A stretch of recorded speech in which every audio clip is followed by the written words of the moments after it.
اس دنیا اور قبر کے درمیان ایک برزخ ہے، آڑ ہے، پردہ ہے. ہم اس قبر کے جہاں کو دیکھ نہیں سکتے. جب بھی مانگنا ہے تو ایک خالق و مالک سے، پکارنا ہے تو خالق و مالک کو، سوالی بننا ہے تو اس کے در کا. اس کے علاوہ باقی سب منگتے، فقیر، غلاش، محتاج.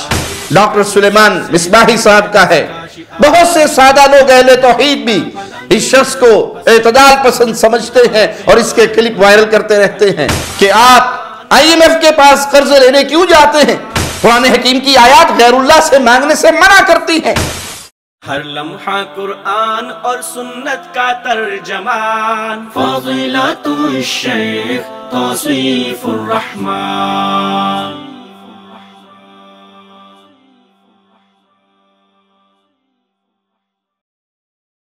السلام علیکم ورحمۃ اللہ وبرکاتہ. ان الحمد للہ نحمده ونستعینه ونستغفره ونعوذ باللہ من شرور انفسنا ومن سیئات اعمالنا. من يهده الله فلا مضل له ومن يضلل فلا هادي له. اشهد ان لا اله الا الله وحده لا شريك له واشهد ان محمدا عبده ورسوله. اما بعد. ساری کائنات کا خالق و مالک ایک اللہ ہے. اس کائنات کا رازق بھی اللہ ہے. رزق کے خزانے میرے اللہ کے پاس ہے. رزق کی کنجیاں اللہ کے پاس ہے. جس کو جو چاہتا ہے عطا فرماتا ہے.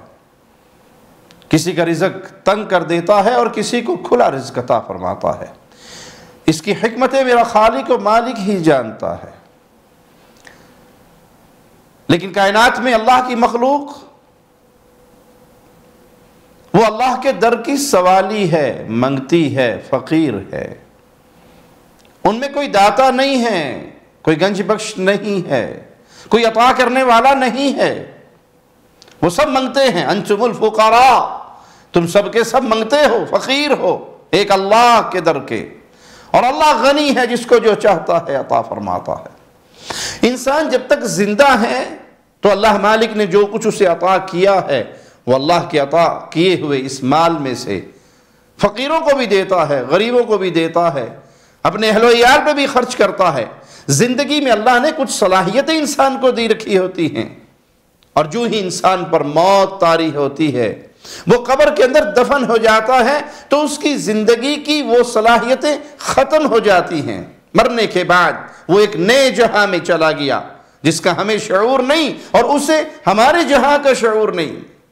جیسے انسان ماں کے پیٹ میں ہے، عالم ارواح میں اس کی روح رہی، پھر وہ ماں کے پیٹ میں اس کی تخلیق ہوئی، 9 مہینے اس نے گزارے. اب کسی انسان سے پوچھیں کہ وہ اپنے اس 9 مہینے میں سے اسے کچھ یاد ہے، وہ کچھ جانتا ہے؟ اس کے شعور میں نہیں ہے، اس کو علم نہیں ہے. ایک جہاں تھا، گزر گیا. اسی طرح یہ دنیا کا جہاں ہے، جب یہ گزر جائے گا پھر قبر کا جہاں آئے گا، وہ الگ ایک جہاں ہے. اس دنیا اور قبر کے درمیان ایک برزخ ہے، آڑ ہے، پردہ ہے. ہم اس قبر کے جہاں کو دیکھ نہیں سکتے. اللہ اپنے نبی پر وحی کر کے وہاں کے حالات بتا دے تو یہ اللہ مالک کی طرف سے وحی ہے، جس کے ذریعے انبیاء کو علم ہو جاتا ہے. وگرنہ اس دنیا کی آنکھ سے، اس دنیا کے وجود سے اس قبر کی زندگی کو پہچانا اور پرکھا نہیں جا سکتا. جو فوت ہو کے قبر میں چلے گئے، جو دنیاوی صلاحیت اللہ نے ان کو زندگی میں دی تھی وہ بھی ختم ہو گئی. قرآن حکیم ان کے بارے میں اعلان فرماتا ہے، اموات غیر احیاء وما یشعرون ایان یبعثون. یہ مردے ہیں، مرے تو قبر میں دفن ہوئے نا، یہ مردے ہیں. غیر احیاء، یہ زندہ نہیں ہے اور انہیں تو یہ بھی شعور نہیں کہ اٹھایا کر جانا ہے. ہاں، وہ زندگی اپنے عقیدے، اپنے اعمال اور اللہ سے اپنے تعلق کی بنیاد پر الگ الگ ہے. انبیاء کی زندگی، شہداء کی زندگی، صالحین کی زندگی، ان کی قبر جنت کا باغ ہے. جنت کی کھڑکی، جنت کے دروازے کھلے ہیں، جنت کی ہوائیں، خوشبوئیں آ رہی ہیں، جنت کے بستروں پہ آرام کر رہے ہیں. اس دنیا سے تعلق ختم ہوا لیکن ان کا برزخ سے تعلق جڑ گیا. اور اگر کافر ہے، مشرک ہے، بدعقیدہ ہے، اللہ کا گستاخ اور دشمن ہے، تو یہ قبر جہنم کا گڑھا بن گیا. قبر کے کے اندر جہنم کا عذاب، جہنم کا دھواں اور شدت اور حدت، آگ کے بستر، یہ سب اس کو میسر ہیں، لیکن اس کا اس جہاں سے تعلق ختم ہے۔ جب بھی مانگنا ہے تو ایک خالق و مالک سے، پکارنا ہے تو خالق و مالک کو، سوالی بننا ہے تو اس کے در کا، اس کے علاوہ باقی سب منگتے، فقیر، گلاش، محتاج، اور صرف وہی ہے جو غنی ہے، صرف وہی ہے جو خزانوں کا مالک ہے، زمین و آسمان کے خزانے اس کے ہاتھ میں ہیں۔ وَلِلَّهِ خَزَائِنُ السَّمَاوَاتِ وَالْأَرْضِ، زمین کے خزانے بھی اس کے لیے، آسمان کے خزانے بھی اس کے پاس،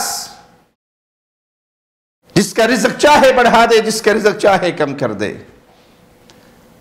یہ عقیدہ توحید ہے کہ اس خالق کو پہچانیے جو آپ کا رازق ہے اور معبود برحق وہی ہے، جس نے کھلایا ہے اسی کے گن گائے جائیں گے، جو کھلاتا ہے اسی کی نعمتوں کا شکریہ ادا کیا جائے گا۔ اور جب انسانیت کو کسی چیز کی ضرورت ہوگی تو انبیاء کی پوری جماعت اللہ کی طرف رجوع کرتی رہی، اور رسول اللہ صلی اللہ علیہ وسلم نے بھی اپنی امت کو یہی درس دیا۔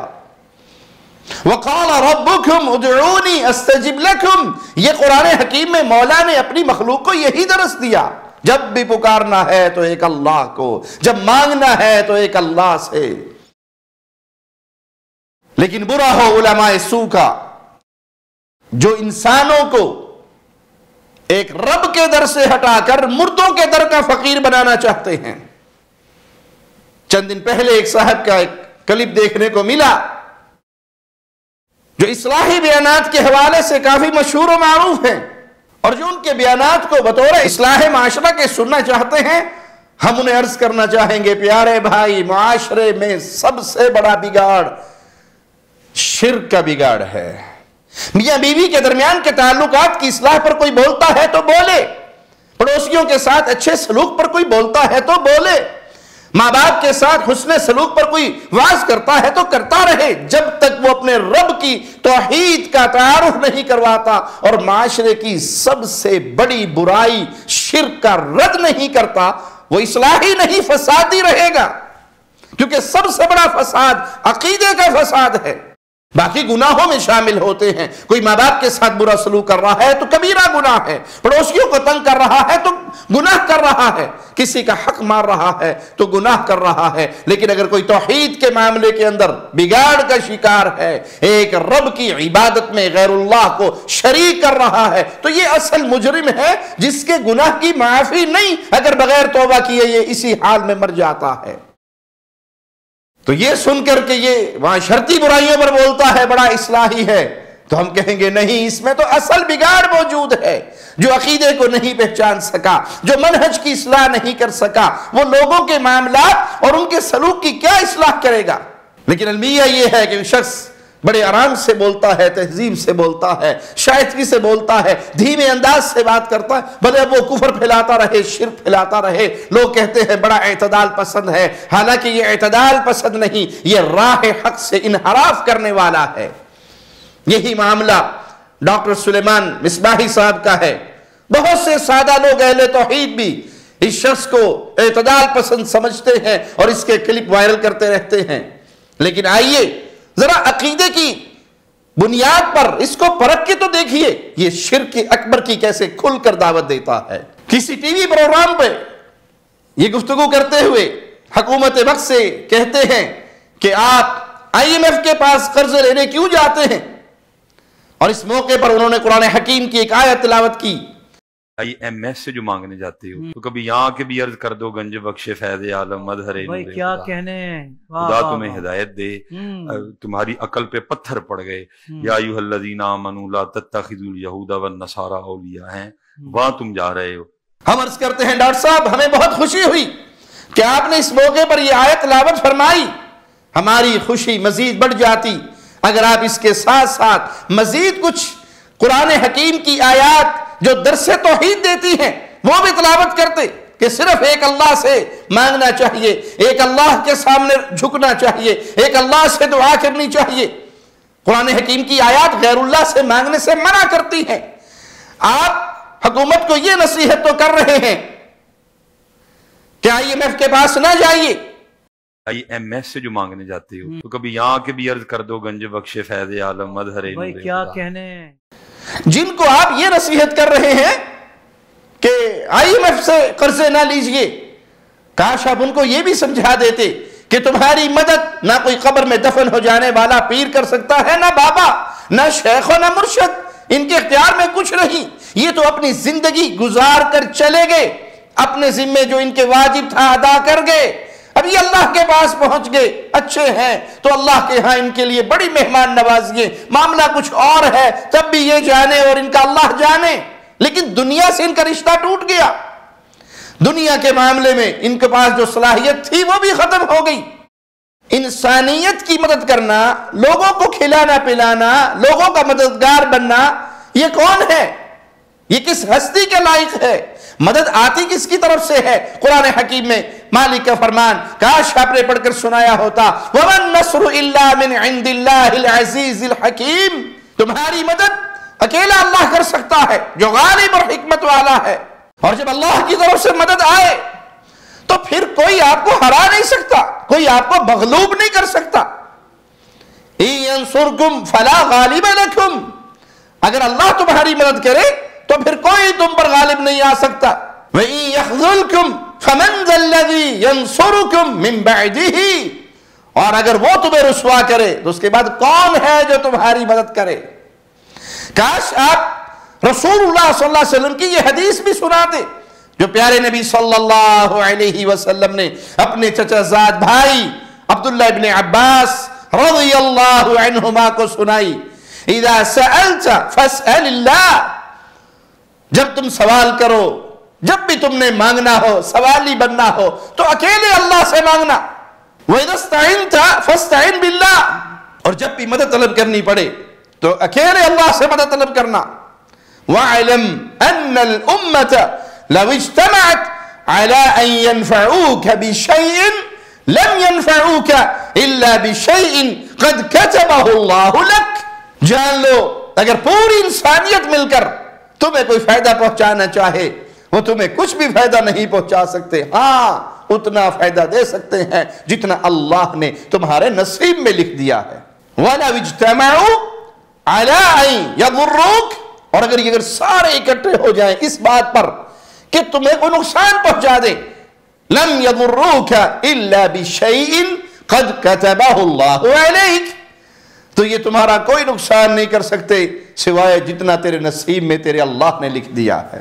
کاش آپ نے یہ درس بھی دیا ہوتا کہ پوری امت مل کے تمہارا کوئی فائدہ نہیں کر سکتی اور پوری دنیا اور انسانیت مل کے تمہارا کوئی نقصان نہیں کر سکتی. تمہیں وہی ملے گا جو تمہارے نصیب میں اللہ نے لکھا ہے، تمہیں وہی نقصان ہوگا جو تمہاری قسمت میں اللہ نے لکھا ہے. اور جب یہ معاملہ یہ ہے تو پھر کس کو پکارا جائے، کس سے مانگا جائے، کس کے در کا سوالی بنا جائے؟ وہ در صرف ایک اللہ کا در ہے. وَلَا تَدْعُ مِن دُونِ اللَّهِ مَا لَا يَنْفَعُكَ وَلَا يَضُرُّكَ. تو پھر اللہ کو چھوڑ کر کسی ایسی شخصیت کو مت پکار جو نہ تجھے فائدہ دے سکتی ہے اور نہ تیرا نقصان کر سکتی ہے. کتنا ہی اچھا ہوتا اگر آپ جن کو IMF کے راستے سے روک رہے ہیں انہیں ایک عہد بھی یاد کروا دیتے، ایک وعدہ بھی یاد کروا دیتے جو ہر مسلمان ہر نماز کی ہر رکعت میں کرتا ہے اللہ کے ساتھ. ایاک نعبد و ایاک نستعین. اللہ عبادت بھی تیری ہی کریں گے اور مدد اور نصرت بھی صرف تجھ سے ہی مانگیں گے. تیری عبادت میں کسی کو شریک نہیں کریں گے. یہ عہد، یہ پیمان، یہ عقد اللہ کے ساتھ ہر رکعت میں ہر مسلمان کرتا ہے. عبادت صرف تیری کریں گے، سجدے صرف تیرے لیے ہوں گے، رکوع صرف تیرے لیے ہوگی، نظر نیاز صرف تیرے لیے ہوں گے، ذبح و قربانی صرف تجھے راضی کرنے کے لیے کریں گے. خوف، امید، بھروسے، توکل یہ سب تیرے ساتھ ہمارے ہوں گے. جو تیری محبت ہمارے دل میں وہ کسی اور کی نہیں ہوگی، جو تیرا خوف ہمارے دل میں وہ کسی اور کا نہیں ہوگا. ایاک نعبد. ہم عبادت خاص تیری ہی کریں گے، تیری بھی اور کسی اور کی بھی یہ مومن نہیں کر سکتا. عبادت حق ہے خالصتاً ایک اللہ کا. وَإِيَّاكَ نَسْتَعِينُ. اور مدد ہمیشہ صرف تجھ سے ہی مانگیں گے. زبان سے جب جملے نکلیں گے تو صرف یا اللہ مدد کے، یا علی مدد، یا رسول اللہ مدد، یا پیر جیلانی مدد، یا کسی اور باب بزرگ حضرت کا نام مدد کے طور پہ، پکار کے طور پہ، دعائی کے طور پہ ہماری زبانوں سے نہیں نکل سکتا، کیونکہ ہر رکعت میں ہم نے اللہ سے وعدہ کیا ہے ایاک نعبد و ایاک نستعین۔ لیکن تف ہے اور افسوس ہے تمہاری خود ساختہ توحید پر، جو اللہ کی بجائے غیر اللہ سے مدد مانگنے کی کھل کر دعوت دے رہے ہو۔ آؤ ذرا ہم سے سنو، ہم تمہیں انبیاء کا عقیدہ سنائیں، انبیاء کا پیغام تم تک پہنچائیں۔ قل انما ادعو ربی ولا اشرک به احدا، اے محمد صلی اللہ علیہ وسلم کہہ دیجئے میں اکیلے اللہ کو پکارتا ہوں اور اس پکار میں بھی اس کے ساتھ کسی کو شریک نہیں ٹھہراتا۔